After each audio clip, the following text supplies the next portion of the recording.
In this video, we are going to solve Math 2A Midterm 2. This was given in winter of 2014. Okay, so hopefully this video can help you to see the types of problems that can appear or to see how certain types of problems are solved or anything like that. And again, this was given by one of the lecturers at UCI, and I believe this person still teaches there. Okay, so let's begin. The first problem we're asked to use a linear approximation to approximate 1.99 cubed. Okay. By the way, sorry for the previous video. I used a regular pen to write the question, so it's a bit small and where that's. So this one I wrote with a Sharpie again to make things bigger. Okay. Anyway, so the idea of the linear approximation, if you don't remember, well, first of all, this midterm 2, at least back in 2014, it was all about derivatives. So when you're in doubt, if you take a derivative, you likely can get points. Okay, so that's the general idea for this midterm. Anyway, back to this. Linear approximation, if you remember what it is, it's using a tangent line at a nearby point, at a certain point, to make approximations nearby. So let's say, for example, we have a function that looks like this. We know the value at x, value of the function at x equals to a. This is the x-axis. We know f of a at x equals to a. Okay? We don't know, so let's say it's this point. It's not a good line there. Anyway, at some near prime point b, we don't know the value of f of b. Okay? But because b is close by to a, we can, let's draw a tangent line. This is a tangent line at x equals to a.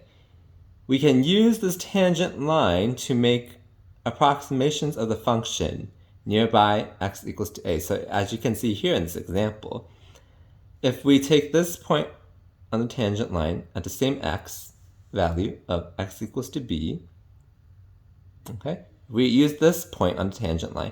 It's a close approximation to the value of the function up here, okay? There's a small difference, a small error, but it's an approximation.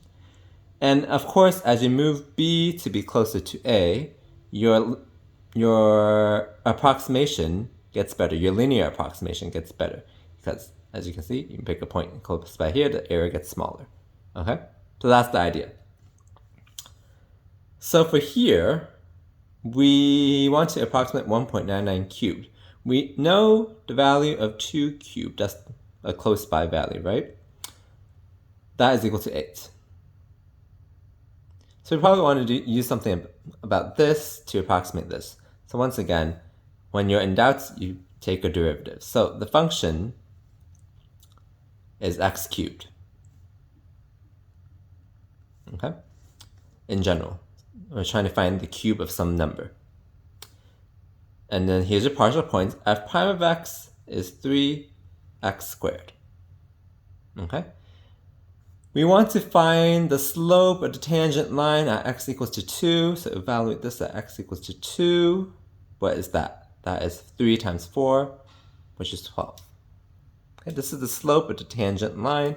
The equation of the tangent line, that will be y minus 8, because when x is 2, y is 8, equals to the slope, this is point slope form by the way, x minus 2.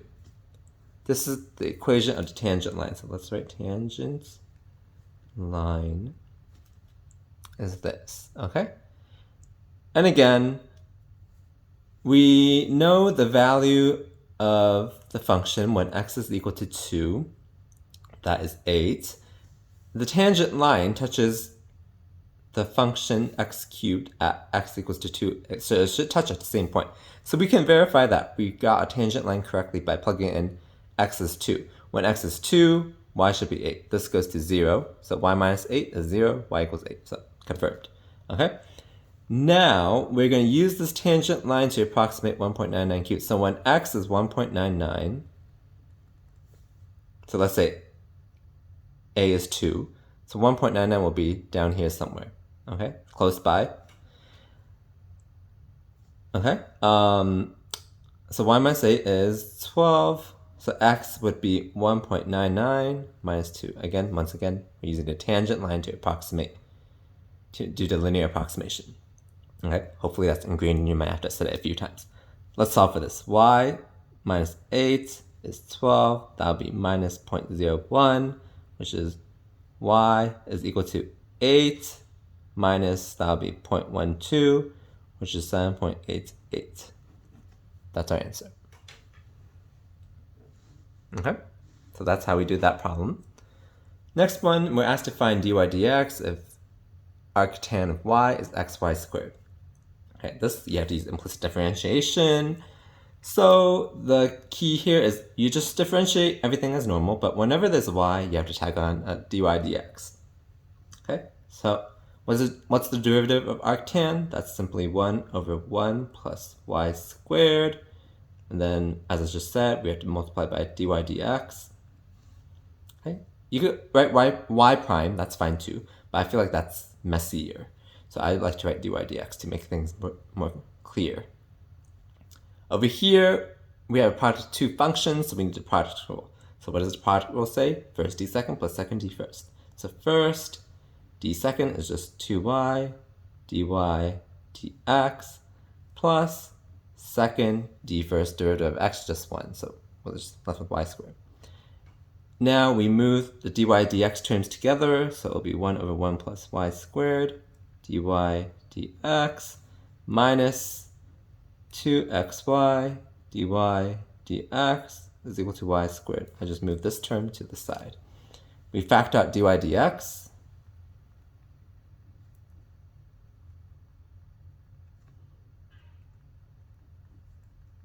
We get this. And now we just divide by this guy to isolate dy dx.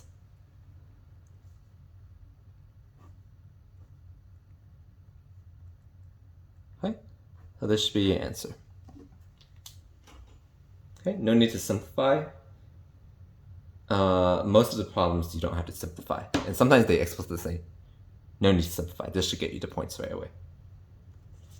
Okay, next one. We're asked to find more derivatives. Okay. Here it explicitly says no need to simplify. I didn't write that here though, but that's what the original problem says. Okay. First one. Y is tangent square root x times e to x plus x cubed. So we know that dy dx. Here we need the product rule. Again, we just did it. It's first d second plus second d first. And over here we would need the chain rule. Okay. So first, d second, so leave the first guy alone. Derivative of the second guy, derivative of e to x, just e to the x. Derivative of x cubed is 3x squared. Plus second d first, so leave the second guy alone. Derivative of the first. Derivative of tangent is secant squared. Okay, and derivative times the derivative of the inside, we need to chain rule. Derivative of square root x is just 1 over 2 x. That's our answer. Again, no need to simplify, just leave it like that. Next one, y equals 3 to the x minus 2 over x plus 1 to the 15th power. So dy dx, here we do the chain rule. Let's call this u. It'll be u to the 15th, so that'll be 15u, so that's just whatever's inside, to the 14th power times du dx, the chain rule. So how do we find the derivative of this guy? We need the quotient rule. What does the quotient rule say? Bottom d top minus top d bottom all over the bottom square. Okay, so let's do that. Bottom d top, derivative of 3 to x, if you remember, it's 3 to the x ln 3. Derivative of minus 2 is just 0, so that's that. Minus top, derivative of bottom. Derivative of bottom is just 1, so we just have that, all over bottom squared.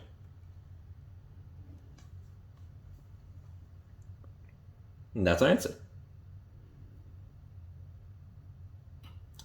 Next, log base 3 of arcsine x. Here we need to chain rule.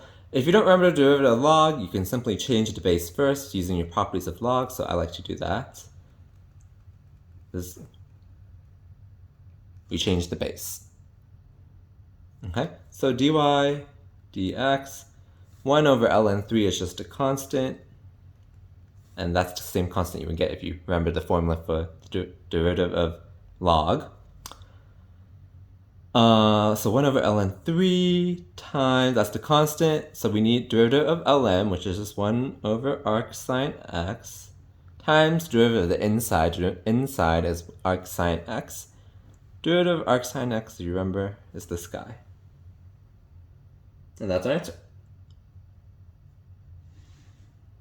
This guy, y equals cosine x to ln x power here, is an x to an x power. We cannot simply use the power rule. We need to use logarithmic differentiation. So if you remember how to do that, we just take the log both sides. So when we do that, that's ln y is natural log cosine x to the ln x power. Remember properties of logs, you can move the exponent out. So ln y is ln x times ln cosine x. Now we do implicit differentiation, so that's 1 over y, dy, dx. Here we need the product rule again, so first, d second, so that would be 1 over cosine x times derivative of cosine, which is minus sine x, okay, plus second d first. That's just ln cosine x over x. Okay, the derivative of x is ln x is 1 over x. And now we can move the y to the other side, so dy dx is y times this guy here. Y we know is cosine x to ln x, so we can write it as that even. Cosine x to ln x times this whole guy over here. So this would technically be negative tangent, right? So we can write it as negative tangent x ln x plus ln cosine x over x. We can write it like that. And that's our answer. Okay. Next, we have a word problem. Air is being pumped into a spherical balloon at a rate of 8 inches cubed per minute. Find the rate of change of the radius when the radius is 2 inches. So how I like to approach these related rates problems is I like to write out all the variables we know and what we don't know. So this 8 inches cubed per minute, we are told that this is the air being pumped into a spherical balloon at a rate. So rate, that should be a clue for derivative. And then the units should also tell you this is volume. Well, you can think air is the volume, but inches cubed is the volume per minute. So again, inches cubed per minute, this should tell you that it's a rate. So we can note that as dv dt is 8. Okay? And we're asked to find the rate of change of the radius. So we can say that's dr dt. We don't know that. When the radius is 2 inches, r is 2. Okay? So here we have to remember what the equation for the volume of a sphere is. Purpose said spherical balloon. The volume for a sphere is 4/3 pi r cubed. Okay. So if we differentiate with respect to time, that'll be dv dt is 4 pi r squared dr dt. By the power rule, this would bring the 3 down. That 3 and this 3 would cancel. We're left with 4. Pi is a constant. R squared because of the power rule. And then dr dt. R is the changing with respect to time. Okay? So we have that. And actually, that's our variables over here. So we can plug in and then solve for dr dt. So 8 is equal to 4 pi 2 squared is 4 dr dt.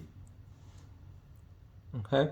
So dr dt, we can say, is 8 over 16 pi, or 1 over 2 pi.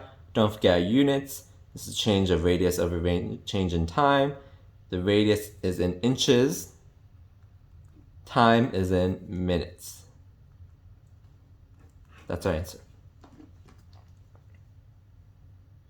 Okay, so once again, I just like to write out all our variables of what we know and what we don't know, and then by that, you should be able to see like what kind of formula we need. For example, in this case, we needed the volume of a sphere formula, so that's this guy here, and then we differentiate that formula with respect to time. And that's how we approached the problem and got the answer. Next, another word problem. Half-life of cesium-137 is 30 years. How long would it take a 100 milligram sample to decay exponentially until only 1 milligram remains? So you might remember what the formula for the growth constant is, or the decay constant technically, is for half-life. I don't remember it, so I just take 1 minute to derive it every time. Okay, I do remember the exponential growth / decay formula. That's y is equal to y0 e to decay t. Y0 is the initial value, y is the final value, k is that growth constant, t is time. So in the case of half-life, that means in 30 years, y0 has halved. So that's the same thing as y0 over 2 has half-life, means y0 has halved, is y0 e to the k times 30 in 30 years. Okay, now we solve for k. This y0 can cancel with that, so half is e to the 30k, we can say. Now we solve for k still. Natural log of half is the same thing as minus ln 2 by your properties of logs is equal to 30k. So k is equal to minus ln 2 over 30. I think that's your half-life formula. Minus ln 2 over the time it takes, the half-life. Okay. So you can see that, you can memorize that, that's fine. I just take the time to derive it because you need this formula anyway. Okay, so let's plug back in. Let's use this formula one more time, but now we're going to solve for the time it takes for 100 milligrams to go to 1 milligram. Okay, so again, we use this formula. So the final value is 1, the initial value is 100, e to the, we know k now, that's minus ln 2 over 30 times t. Okay, now we solve for t, so that'll be 1 over 100 is e to the minus ln 2 over 30 times t, so that'll be minus log of 100 is equal to minus log 2 over 30 times t. Okay, so t is simply ln 100 times 30 over ln 2. Don't forget your units, this would be in years. So you should put the years there to not get confused. But anyway, that's our answer. Okay, and then notice that t is positive because time has to be bigger than 0. Or greater than or equal to 0, cannot be negative, basically. Okay? Next problem. Simple true false. First one, d by dx of f a square x is equal to f prime x over 2 root x. This one, if we use the chain rule properly, let's see if they use the chain rule properly. F of square root x, the derivative of this, remember chain rule says it would be equal to derivative of the outside, keep the inside, times derivative of the inside. Derivative of square root x is just 1 over 2 root x. That should be that. Yeah. Okay, that's the derivative. This does not match this. False. Simple as that. This one's even easier. D by dx of ln 10. ln 10 is a constant. Derivative of a constant is 0. So false.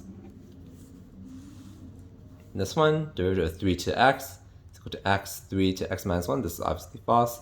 This is an exponential function. It's not a polynomial x to the n. Okay, so if you remember, the derivative should be 3 to x ln 3. This guy should be 0, let's say. D by dx of tangent squared x is a d by dx of secant squared x. Here, let's use a identity. 1 plus tangent squared x is secant squared x.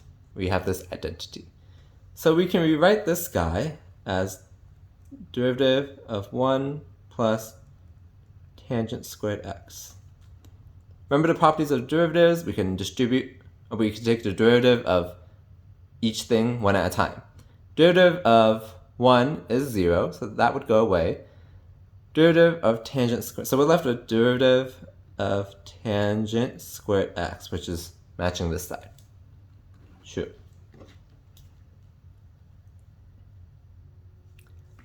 Okay, and then the last one on this page, equation of the tangent line to y equals e to x at the point 2 e squared is y minus e squared equals e squared x minus 2. So the slope of the tangent line would be y prime is equal to y prime plus derivative of e to x, just e to x. Let's evaluate that at the point x equals to 2, that's e squared. So this is in point slope form conveniently. Y minus e squared, the y coordinate, equals to the slope e squared x minus 2. This matches point slope form that I expected. True. Okay. Now we're at the last problem. We are given this table of values. And now we're asked to find h prime of 1 if h of x is f of x, g of x. This is just testing if you know the product rule. That will be first d second plus second d first. First d second plus second d first. Like that. So this would be f of 1 is 2, g prime of 1 is 4, plus g of 1 is 3, f prime of 1 is minus 1. So 8 minus 3, that's 5. K prime of 2 if k of x is f of g of x. So k prime of 2, this is chain rule here, so that's f prime of g of 2, g prime of 2. That's the chain rule. That's f prime, what's g of 2, that is that is 1, and then let's write g prime of 2 still. That's equal to f prime of 1, so that is negative 1. G prime of 2, g prime of 2, that's 7, minus 7 is our answer. Okay, r prime of 3 if r of x is f of x over g of x, quotient rule. So r prime 3 is bottom d top minus top d bottom over bottom squared. So bottom d top minus top d bottom over bottom squared. That's that. So g of 3 is 2, f prime of 3 is 6, minus f of 3 is minus 4, g prime of 3 is 2 over g of 3, which is 2 squared is 4. That is 12 plus 8 over 4. That's 20 divided by 4. Whoops, it cut off. 20 divided by 4, which is 5. Okay. So that was this midterm. It was not too bad. Lots of derivatives, as I mentioned. So again, if you take a derivative, you could probably get partial points. Okay, so if you have any questions, feel free to leave it in the comments. Otherwise, if this video has helped you in any way, please hit that like button. And of course, also, please hit that subscribe button if you want to see more of these types of videos. I have more Math 2A videos, midterms, to solve from a different lecturer. This is all I have from this lecturer. It's all been the same professor for the first 3 videos. And now I'm going to move on to a different professor who has, her midterms are a little bit harder.